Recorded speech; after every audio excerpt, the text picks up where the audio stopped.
Welcome to the Buy Box Experts podcast. We bring to light the unique opportunities brands face in today's e-commerce world.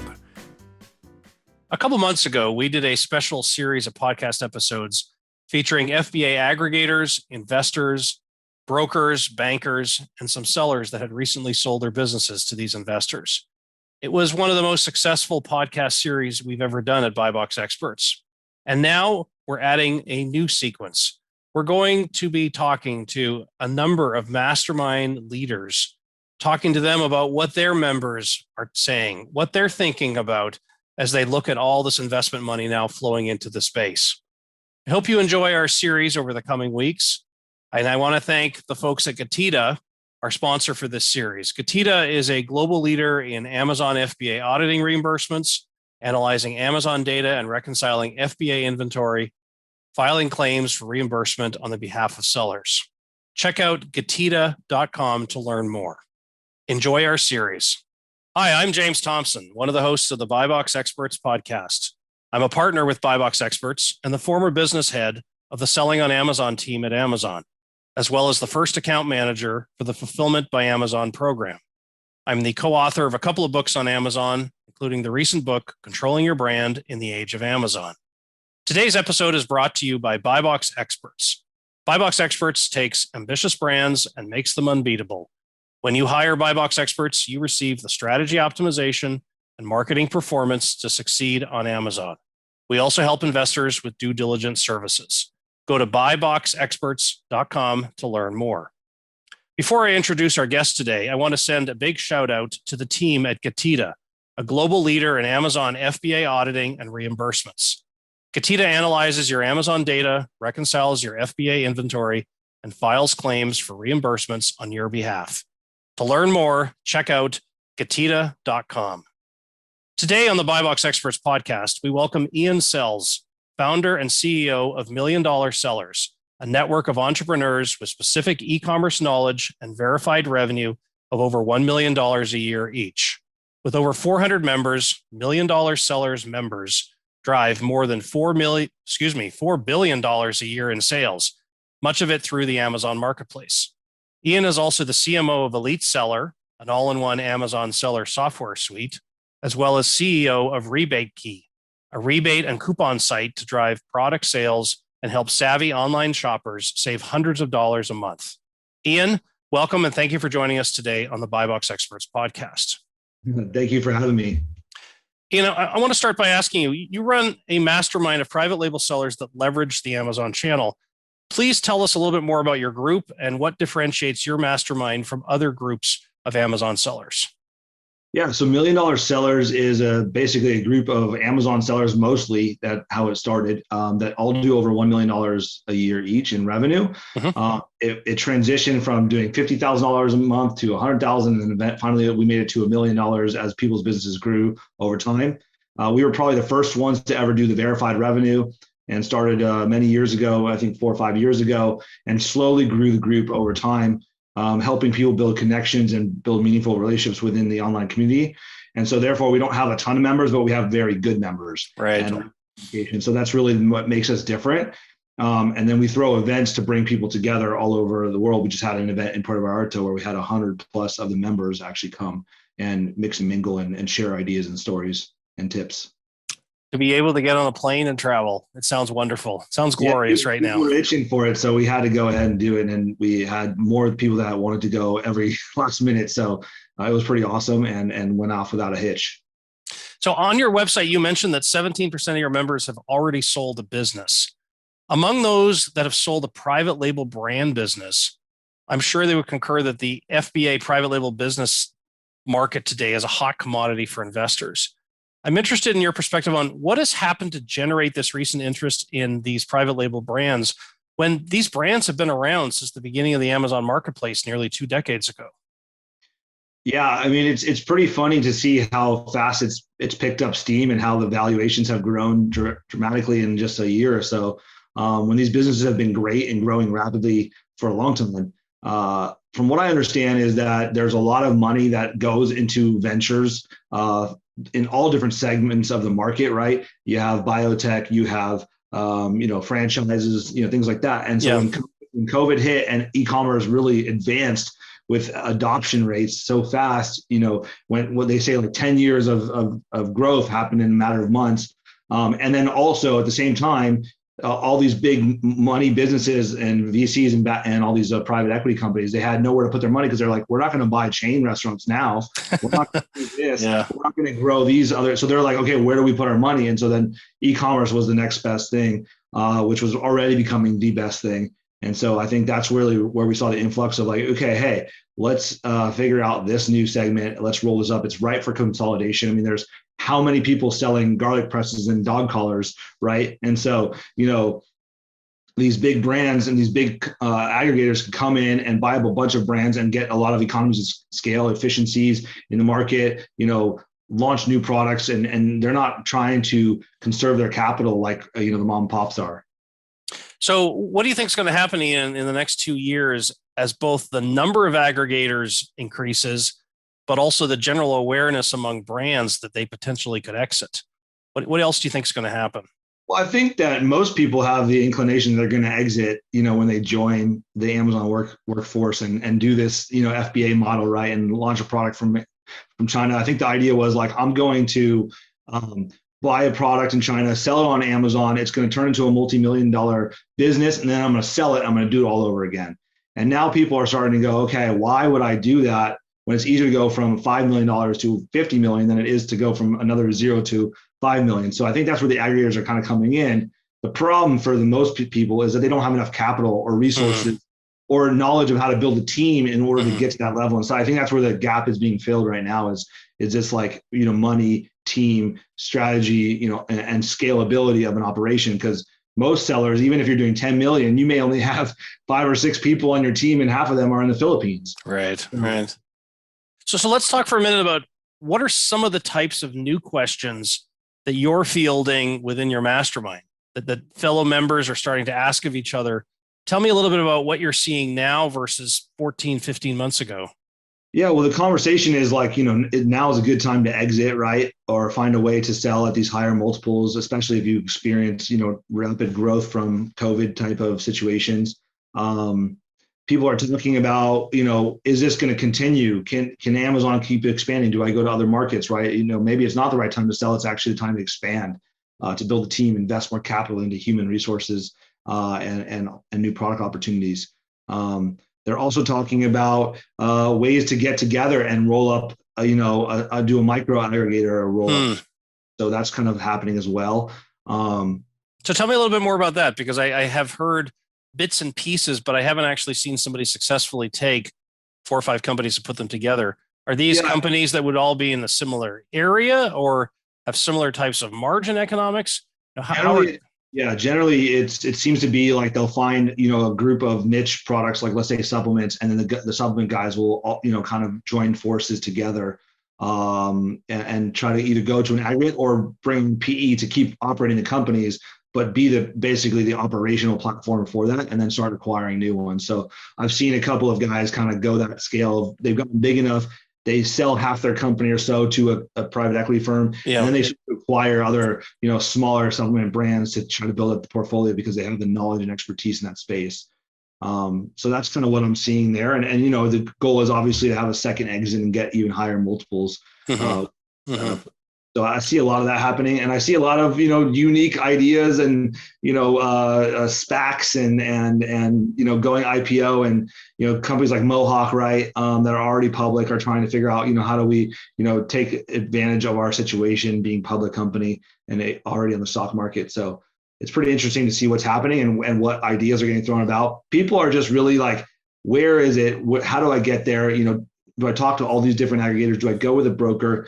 Do I wait and hold on? Do I raise capital? I mean, the ideas are just, so out there, and there's not one right answer, right? It depends on what's right. What are some of the biggest concerns that you're seeing of your members? Now, you talked about questions they're asking, but are there concerns that are now surfacing to, public discussion where, oh my goodness, yeah, those are hard problems to solve? Yeah. Oh, I think a lot of the issues have to do with the aggregators not having the proper teams and people and skills to actually perform. And so I think there's some of them are more ahead than others. This is a skill that you can't just go and pick somebody off of Procter and Gamble or from Harvard and be able to solve, a flat file issue or a listing down. I mean, there's just no roadmap or playbook. Yeah. And that's where the $1 Million Sellers Group has been so impactful to all the members, is because we're actually helping each other. When you're down, they're helping each other out. So, having a network and a skill set like that, where people have done this and dealt with it, and really you have to problem solve. And so if you've never dealt with these issues, there's no answer. It's really, you literally are telling seller support or Jeff at Amazon, like, exactly what the problem is and how they need to fix it and why they should fix it. And so I think that's one of the issues that all the aggregators are going to have as they grow and scale, is that this knowledge doesn't really exist out there. And just because you worked on a Shopify store or you had a job at running a warehouse for Amazon doesn't mean that you have any expertise in Amazon. So with so many private label sellers that I've talked to, that they're thinking about selling, in your view, how much longer does this investor interest continue? And at what point should sellers be saying, do I sell now? Do I wait 6 months? Do I wait a year? What are your thoughts on this? Well, I can tell you from experience and what people talk about. It's like, you don't want to try to time the market. You need to sell when you're on the way up, not when you're on the way down, because then you have no power and leverage. I happened to sell my brand, actually, just from personal experience, like right before COVID. I had home exercise equipment, which was booming, but it was getting too big for me with all the other businesses I'm running. Mm-hmm. And so, I sold right before COVID. Well, it turns out COVID, exploded my sales, 3x, and they were able to raise the price by 2x. So, by the time they, made 6 months of owning my business, they had pretty much already made all the money they paid for the business. And so, is there a right time? Looking back, yeah, hindsight's always 20/20. But for me, it was a good time, and it was an opportunity cost that I couldn't pass up to move away from the main Amazon business I had and focus on Rebate Key and $1 Million Sellers and Elite Seller as I grow the businesses. You mentioned the term opportunity cost. One of the things that I've learned since leaving Amazon is most entrepreneurs definitely don't have their finger in one pie. They got their finger in 4 or 5 different pies. And so the opportunity cost of, well, I'm running all these businesses and this one looks good to sell now, but I'm certainly busy doing other things. I imagine with the size of the sellers that you're dealing with within your group, it's very common for them to have multiple other businesses going on versus somebody who, has a little $300,000 or $400,000 business that they're running. Yeah, I would say, the $1 million mark was kind of where you kind of jump from your full-time job and you go, okay, I'm going to do Amazon full-time, right? If you're making 20% profit margin, you got a $200,000 salary. Okay, cool. I got money to spend now. So, it does take a certain level to actually have that ability to build a business. But yeah, they're definitely looking at the different risks with Amazon, and, is it the right time to sell? And to scale up, it requires a lot of risk and capital. And so with Amazon sellers being, traditional entrepreneurs with their hands in so many different buckets, when it gets to be too big, a lot of them that don't have the focus are like, okay, where do I put my time? I know plenty of guys who have an Amazon business, a warehouse, a software, a Chrome, they have a home gym service and a nanny, and then they help people, babysit at their house. Like, it's like, why do we do this stuff to ourselves, right? As entrepreneurs, and I'm guilty of it too.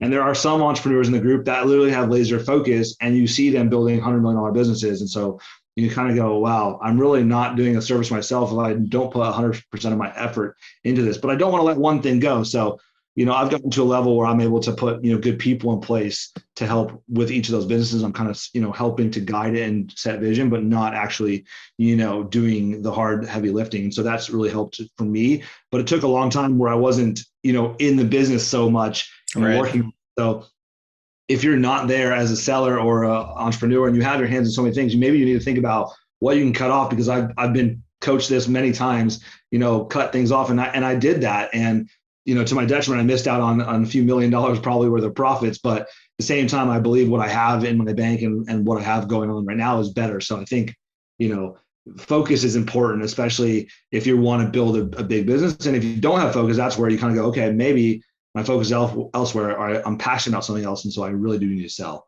And that's where you're like, okay, well, how do I sell? Do I go to a broker, right? Yeah. Do I aggregator? Do I talk to 10 aggregators? Okay, by the time you've done all that, all of a sudden your business is now declining because you haven't put any attention into it. So there's all these different ways to go, right? So let's talk for a minute with the world now having investors that are interested in private label brands. It changes the way that new private label brand owners come into this market. They have potentially a slightly different set of expectations than what your members joining 3-4 years ago might have been thinking about in terms of a potential exit or what the long-term strategy is. I want to run through a number of different issues and get your thoughts on how you're seeing people thinking differently now about these issues. So, number one, creating and documenting operating procedures. What are you seeing people doing there around getting their house in order and putting things in a place where they potentially could hand this to someone else who isn't familiar? You talked about the guy who ran the warehouse, the guy who went to Harvard, but not necessarily the guy that built the brand is now going to be the one actually running this business. How do you think about operating procedures? How do you think about brand owners getting their act together and getting that all documented and ready to hand off to someone else? Yeah, I think it's super important. And a lot of people don't actually do it ahead of time. And they think that their business is good and it's running, but they don't have a lot of the processes documented that they do. They have people coming in and out of their business, right? And so, even to this day, we see people with, $5-10 million plus businesses that are still like, hey, do you have an SOP for like how to remove reviews or, how to do a flat file? And you're like, you don't have this by now. And so I think it's just the nature of like, us being entrepreneurs and not, starting from a position of like, I'm organized, I'm efficient, and this is how I do things and how every other corporation does it. Yeah. So you can't like get a review of your business until you've submitted all the documents and have it all together, or you can't hire people unless you have this type of documentation and onboarding process and all this stuff for bigger companies. But entrepreneurs, we fail to like do the little stuff. We always focus on the big picture. So I still see that as an issue. I still see people that are trying to get ready to sell and they feel like they don't have their books in order. It's just insane. And it's because we move so fast and we really just kind of take advantage of opportunities and we're always looking for the next thing. So, it's very important for these guys to work on that process. And if they don't, at this level, like, it's advised to hire a company that does document processes and does put all that stuff together because you'll get a higher valuation. Maybe not to an aggregator, they don't care as much, but if you're going to sell to an individual investor or whatever, right. It used to be required. Actually, I think maybe it's less required now with the aggregators if that's where you're aiming to sell, because they actually don't care about your people or your processes. You mentioned your financials. Talk to me about some of the maturing that you've seen among your members around getting their P&Ls in better shape, getting their metrics better organized, now that they realize that someone's going to be evaluating and sifting through all that stuff very carefully. Yeah, I think we have constant discussions on what you can include in your P&Ls and what you can't, obviously, to raise your valuations. Taking out things that are costing you money. Not launching products in the middle of a sale. That might hurt your EBITDA. A lot of things like that. It's constant discussion and how to maximize EBITDA on your way out, so that you can say, okay, what types of things can you do to add value, add sales that doesn't cost you any more money, right? Creating bundles or right? Like, not spending more on PPC, that's not going to help you, right? But, cutting out wasted spend and then adding in like additional, packaging bundles, things like that can actually add some value at the end of the market when you're going out to exit. Talk to me about, for newer members to your group, how are they changing the way that they build their businesses from the ground up so that they are now essentially looking at the end goal of exiting versus folks that have been in your group for several years may not have necessarily built the business initially with that expectation? Yeah, I would say, everybody feels like they're going to exit at some point. This used to be, you could make it a lifestyle business, but when you see so much potential to grow and scale, like you're like, okay, this is more than just like living on the beach and selling a few units a day, right? I can actually build a multi-million-dollar, if not, 9-figure business out of this. Yeah. So yeah, the new members, we're seeing some amazing new members come in with businesses they built in a few years. I would say that like when I started, there was no like training, like ASM was just barely getting around. There was, very little people talking about it. I think it was like Scott Volker and some of those guys, right? Bringing the content. And now there's a lot more out there. There's a lot more people helping and educating, and there's a lot more tactics that are flushed out that actually work. And a lot of stray away from like the black hat tactics that are going to get your account shut down, right? And things that, buying reviews is long gone and things like that, where it used to be very easy to get to 100 reviews, from friends and family. You can't do that. So I think people have changed their ideas of how to run a business, and they look at it more of a business versus like, okay, I can get rich off of this really quickly. Right. And so they're maturing in their thinking. And obviously I think they're maturing and seeing how e-commerce is so important. Amazon's so important to our business, and they're able to build a really good business, a long-term business off this platform. So I think that really people are putting a lot more effort into, this being a legitimate way to, operate and grow your business and your family and improve everything. So now you have a legitimate business. You're thinking about selling. I'd love to get thoughts around what your members are asking and sharing with each other in terms of, do I go look at a broker? Do I go look at aggregator or aggregators? Do I go find an M&A specialist who can help me find strategic acquirers? What's going on there in terms of the types of knowledge sharing that you're seeing? It's kind of all over the gamut. Basically, there's certain people that, like, I'm just going to exit. I'm going to get a value I want to earn out. I'm going to go right to an aggregator and I want a quick deal. Yep. Right. With this. I mean, I've heard plenty of people in the group have gone through 12 plus months of, trying to sell through a broker or whatnot, and then buyers backing out, buyers not having cash. You can imagine some people were in escrow, right, with great buyers that couldn't secure financing or get money after COVID hit, right? They just kind of backed out. So there's a lot of that. For me, I was not willing to go through 6 or 9 months of effort with multiple buyers and falling out the last minute. So I wanted to sell quickly, and I took a lower valuation, but I was able to work out a lot more, on the earn out and things like that. That would be impactful for me. And plus I didn't have to train or transfer any of that knowledge over, right? It was pretty seamless. So, I think people are looking at it like, okay, if I want to make more money, I'm going to have to get more than one offer on my business, obviously, and have more eyes on it. So there's people that are looking at multiple aggregators. There's people that are looking at, using some of the major website closers as a sponsor of MDS. They do very well for people. They're traditional broker, right? They're going to show your business to, thousands and thousands of buyers. They're going to probably expose it to the aggregators first to get, a lot of interest. And get you some offers really quickly. And then the other people are going to be coming in with SBAs and $1 million in cash and partnerships and other stuff like that. So, I think there's just different ways to look at it depending on your situation. There's not one right or wrong way. But not actually looking at your valuation and looking at your numbers first and really planning for that exit, you're going to cut yourself short on some multiple and some EBITDA improvements that you could use to like offset some of the expenses required to sell. So in $1 million sellers, you have a number of rather large sellers, guys that are well beyond $1 million, well beyond 10 million a year in sales. When you start to approach 40, 60, $80 million a year, if you're looking to sell your business, if you've got a solid margin and you get a decent multiple on that business, you're starting to get into some very serious dollars, such that most aggregators actually can't afford to buy you.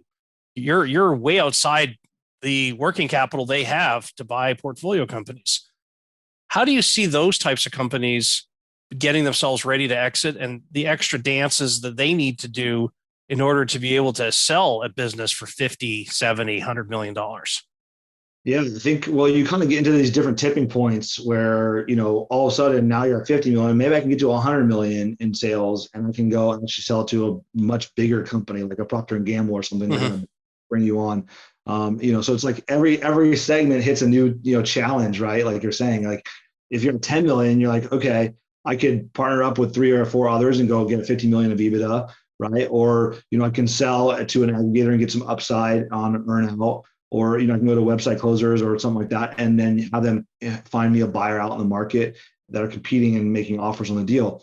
And so, some of these aggregators, they can obviously get more cash, especially if they have good businesses, and they've made, if you're at that size, you might be a huge asset to them as well. I think you're positioning yourself more than just a business. I'd say at that point, you're positioning like what you mean to the business that's buying you. It's a strategic purchase. Like you might have all of the SOPs, you might have a team of 50 people, you might have all these resources that the aggregator might need. So it might behoove them to spend the extra money and get this type of business in their wheelhouse and pay extra for it because you're bringing SKUs and skills and, yes. right. So I think all those things, are valuable. And of course, like you also are, you think your business is much more valuable to somebody else, and it also brings a lot of value to you. I mean, this a business that size is also putting out a lot of cash flow, right? And so, does selling really make a difference in your life, or what are you going to do, right? Because maybe this is something that's going to continue to grow.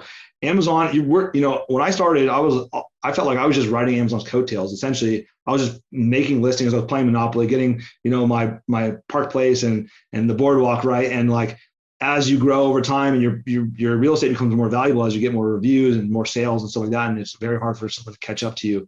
And just like Monopoly, you kind of win if you own the real estate. And that's what you really own on Amazon is the listing and the real estate and the UPC, right? And those are all tied together. And so these people have built up a really good real estate business. And unfortunately, Amazon is not done yet growing, right? They're not even in every country. There's so much room for growth. I just think that it's insane. And, for any company to really be able to touch them, like logistics wise, is pretty much near impossible, I think, at this point. So I think, there's a lot of room to grow and keep going for these guys. And so, is exit the right way? Is it exit but stay on and owner, like basically partner with PE and buy up more brands and kind of build that real estate portfolio? So as a manager of a mastermind group, how has your role changed in the last 14 to 18 months? Well, it's been challenging because, we not only have this online community of really strong, relationships and entrepreneurs that are savvy, that are willing to help each other, but we're throwing events all over the country, and we had to put a kibosh on that for a year. And so, when we bring in new people, it really is hard to build a relationship with a lot of people, 450 plus now in the group. And I think we're now over 5 billion in sales, but like, it's hard to build like rapport and integrity and trust that the people who started in the beginning, we have a really good rapport with each other. We're willing to help each other and go the mile and share, deep secrets and details, with the group. And so the events actually were the bridge of that, right? Where we would have an event and you would now meet these people you've been communicating with online for the last 6 months. And now you meet them in person. All of a sudden, now you're friends. Now you travel to each other's houses. Now their house, and you build these, side, connections and you're helping each other on the side, and you're maybe even starting businesses together. So the group has actually, become more valuable to the group, to the community as a whole, right? Because we actually solved the problem during COVID where you couldn't go to these events. We had the ability to help, build that relationship. And we already had people that understood how to communicate in our group, which is very unique, in an open and active and 24/7 type of, way where people are willing to actually comment on a post. And we have posts that get hundreds of comments, on the daily. But it's not like following. It's like, adding value, contributing, like supporting each other. So, it's been very important. And now we're getting back to having these events, and we're bringing them back together. And the bonds are even stronger now because of COVID and how much we've supported each other. So let me ask you this: among your members who have sold their businesses, their private label Amazon businesses, what kind of learnings from their experience have been brought back to the remainder of your membership teams that have been helpful or unexpected things you've learned that you didn't expect was the state of the union out there? Yeah, I think a couple of learnings I would say is like don't feel the pressure from an offer, from an aggregator, right? Like they'll tell you, oh, you have 7 days. Like that doesn't matter. Like you should take that offer probably and shop it around. They probably expect you to, and if you don't, you're probably putting yourself out there. They'll tell you, the buyers will tell you like, they're the best at buying these types of businesses. They'll give you this type of earnouts, you get some amount of cash up front. You got to decide where you want to be and stick to your guns and know that you can negotiate. I think a lot of people also think that this is the offer and this is how it is. And we need to understand we're going to accept it. And you can negotiate on, you might be willing to give on the cash up front if you can get a bigger earnout or uncapped earnout, or you might be able to negotiate on closing terms, or non-compete. So, even in my business, I'm always saying like, if you don't ask, you don't get. So you always got to push the envelope and ask for what you want. Otherwise you won't get it. Right. So I think that's really important. And timing is important as well. Like I said, you want to sell on the uptick. There was one member who, was going to sell and they offered him and he was like, kind of over the business. And it was, a multi-million-dollar offer, but it just felt like, just too low for all the time and effort and energy he put into it and stuff. And so he didn't end up selling. and just kind of kept trying to refigure out and did some rebranding and stuff like that. And then COVID hit and his business exploded. And so he ended up making an extra $1 million in profit and then sold for an extra $1 million. So within 6 months, he had a $2 million swing and the same buyer came back and bought his business. So, there are some really cool stories that happen like that. And so, just, you got to do what's right for you and analyze your situation and know what kind of risk you're willing to take. And again, if you have focus, you're going to be more willing to put more risk on the table. And if you have less focus on your business, you're going to say, okay, this is going to put me in the hole if I'm not paying attention. So I need to get out of the business. And so I think those are some tips I've had. And then just planning, right? How can I increase my EBITDA? What expenses can I remove before I go to sell? What people on my team I don't need anymore, unfortunately. Somebody that needs that job, or move them to another company. I set up all my companies now with a management company, so I can just keep my employees on my management, and I can just bill accordingly to what I need for the business. So that way, when I'm selling, I'm saying this is the cost of running the business, and making it that way. And so when I sell the company, it's not, you're not really, you can buy an employee if you want, but they're not going to be transferred with the business, right? They work for the management company. So I think there's ways to set it up and strategize. And also, if you're going for a big exit, there's ways to maximize, your taxes, or not maximize, minimize your taxes, right? And then pay, and have a bigger gain, or offset stuff, or unique ways to sell the business in a structured way where you might pay less taxes now. So there's all these different things you need to think about, and of course the time it takes to do so. It really requires. Right. So let me ask you, Ian. What do you see your mastermind having to do over the next few years to continue to help your members remain on track to being successful? How do you have to evolve the mastermind to stay front and center with all of these members? Yeah, well, one thing we've done a lot since COVID is we've become very transparent with what we're doing. So we've been building our team to host more events. We have, more, the membership fees go to supporting, in-person events around the country, right? You can attend. We're really turning into more of a community of entrepreneurs that, we want people to sell their business, but stick around and, give back, start a new business, be in our CEO group, be in our other groups, right? We have an investment group. So we help people on multiple levels. So more of a EO type of approach, where this is kind of a lifestyle. When you hang out with people that are just like you, it's really easy to have a conversation, to talk about ideas. They get you, they get the e-commerce. If you go to another function where you're meeting up with entrepreneurs, but they own 17 pizza stores, it's we don't have a lot in common. So I think it's more of we're kind of turning more to a lifestyle. We want to be the place where you go, and we have family trips for entrepreneurs. We have all these different things that, bring them value in their lives and connections. And that's what we've seen. The biggest value is the people that you're connecting with. And so we're very careful who we bring in. We've put in place core values to the group. We really operate like a real business with, vision, core values, what we want to do, how we want to bring value, and bring in speakers that you may have to spend, if you were an individual company, you might spend $25,000 or $30,000 to have a speaker come in. We can do that because we have the group, and we're able to allow everybody to get access to that type of, speaker for basically no cost, essentially. And so that we're just trying to bring value from a corporate level, and then share what we're doing. That's great stuff, Ian. I want to finish our conversation today by asking you, in your mind, how are these FBA investors going to get their value through growth of these portfolio companies they're now acquiring? You mean through once they've sold, or? So they come along, they buy your members' businesses. How do you see them actually getting the value out of this? And I'll tell you a little bit of my quandary here. You're an FBA investor. You buy a company, you pay 5, 6, 7 multiple. What you're basically betting is that you can continue to generate revenues for at least the next 5, 6, 7 years and be able to grow the business, and do that all in an environment where the half-life for a lot of private label brands on Amazon is 18 months. So how do you see these aggregators, these investors, buying these firms and actually being able to grow fast enough and large enough that it's worth them having made these investments in the first place? Well, yeah, I think there's going to be a lot of failures. We've seen it in the early days of one-on-one commerce and and some of the other aggregators, right? So a lot of these aren't going to make it. There's going to be consolidation again of the aggregators.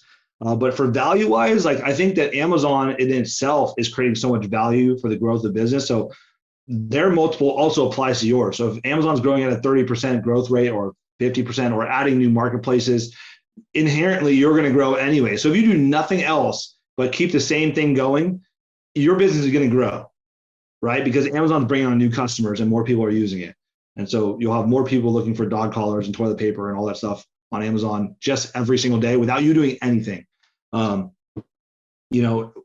The brands also will need to launch new products and keep up with the changing of times, and certain products will become fads that don't exist anymore. There's improvements in technology of products, right? So, what I started off selling a Bluetooth speaker that was amazing. It was this little speaker. It's useless now. I mean, it literally is useless, but we had thousands of reviews in the early days, like 2012. And, it was like a little pop-up speaker. And so, you have to evolve as any business. And so, as MDS is evolving, Rebate Key, is evolving, Elite Seller is evolving as an analytics tool for, multiple Amazon accounts. You have to continue to do this stuff in order to grow. So I think they can't be stagnant, but inherently, I think they're going to be able to grow. I'm not seeing people getting, 5, 6, 7 multiples quite yet, like just off the cuff. With a standardized business, but I think they are moving in that direction. And maybe more, but I think those are starting to be very attractive multiples for people to exit. And it's going to be the more the buyer pays, the harder it is going to be for them to recoup that money, right? Yes. It's going to take. So it's going to take ingenuity. It's going to take new products. It's going to take growth of the marketplace.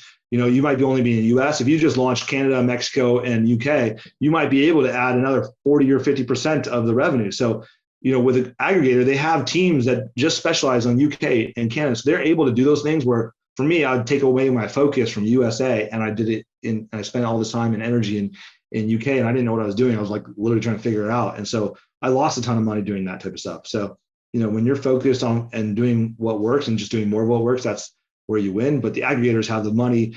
They can go buy multi-millions of dollars of worth of inventory. They're not trying to run lean like most of the people that in my group, right? Everybody's like, okay, I only have $1 million. I would buy $10 million worth of this product because it's so good and I could sell it. But like, we also go, well, what happens if we can't sell it, right? What happens if Amazon shuts our listing down? So that we have these like risks that aggregators aren't really thinking about because they have so many different products that are doing well that it can offset some of the losses. I would say that like the aggregators, in COVID, I bet you they bought a bunch of businesses that just went to the dump, right? They really tanked. If they bought travel pillows or, things for, traveling, right, or whatever, right, or automotive or office accessories, just went to nothing. And then they had businesses that also quadrupled, right? So they were able to offset that. But if it was just that one FBA guy that sold travel pillows or inflatable neck pillows, let's say, right, they would have been crushed. And they would have had, let's say, $500,000, $1 million of inventory, no sales. What do you do? And so the aggregators are going to win in that regard as far as being able to, absorb these, issues. If your hero SKU goes down, it really takes out most of the sellers. But for an aggregator, they have 100 hero SKUs. So 1 or 2 going down isn't going to matter. And so I think that's where, people are starting to think, okay, it's not a, individual game. It's a sum game. And that's where, the efficiencies come into play.